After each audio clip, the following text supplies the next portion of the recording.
નમસ્કાર મિત્રો, જય હિન્દ, જય ભારત. આજે વિસાવદરની ચૂંટણી છે ને આમ આદમી પાર્ટી મજબૂતાઈથી લડી રહી છે. આજે લોકોના હોઠ ઉપર આમ આદમી પાર્ટી ઝાડુ અને ઉમેદવાર ગોપાલભાઈનું નામ અત્યારે ફરી રહ્યું છે. ત્યારે ઇન્ડિયા ગઠબંધનના અમારા સાથી એનસીપીના પૂર્વ ધારાસભ્ય અને એનસીપીના પ્રદેશ અધ્યક્ષ ચંદુભાઈ વઘાસિયા આજે આમ આદમી પાર્ટીને ટેકો જાહેર કર્યો છે.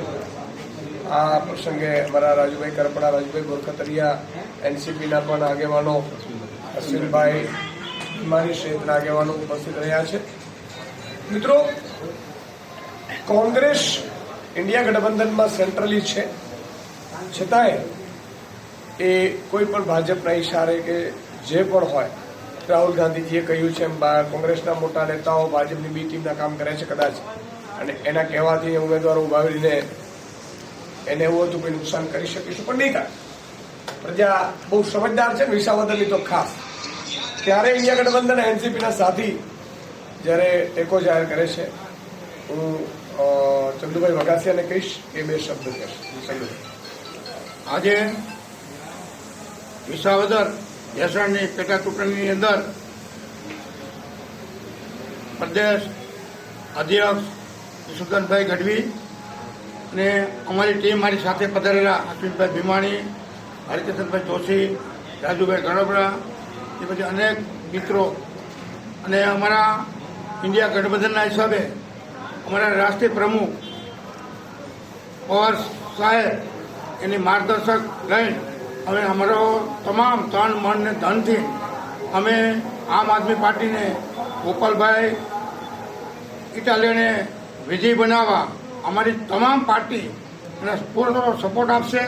ગામો ગામ જઈને મદદ કરશું, જેટલી થાય એટલી અમે ઈશુદાનભાઈ પ્રદેશ પ્રમુખને ખાતરી આપી છે. અને હર હંમેશ અમે આમ આદમી પાર્ટીની અંદર અમારી રાષ્ટ્રીયવાદી Congress party NCP SP Sharad Pawar સાથ અને સહકાર આપશું. હર હંમેશ અમારી પાર્ટી શરદ પવારની પાર્ટી તમે જોઈ છે, હર હંમેશ ગામડા અને ખેડૂતની સાથે રહેલી છે. 2007ની અંદર હું જ્યારે ધારાસભ્ય ગોંડલનો હતો ત્યારે જે એનસીપી શરદ પવાર કૃષિ પ્રધાન હતા અને જ્યારે 72,000 ખેડૂતના દેણા માફ કર્યા. આ દિવસની કોઈ સરકાર ગુજરાતમાં કે આખા હિન્દુસ્તાનમાં માફ નથી કર્યા.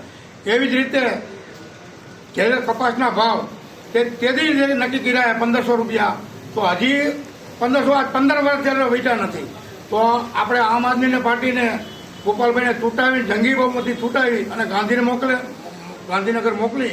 કારણ કે તો અવાજ ખેડૂતનો અને ગામડાનો અને માલધારી ભાઈઓનો તમામ જ્ઞાતિનો અવાજ ગાંધીનગર પહોંચાડે એવી રીતે આમ આદમીના સામેના બટન ઉપર મદદ કરી અને વિજય બનાવી. આટલું વિરમું છું. જય હિન્દ, જય ભારત. Thank you. ખૂબ ખૂબ આભાર ચંદુભાઈ.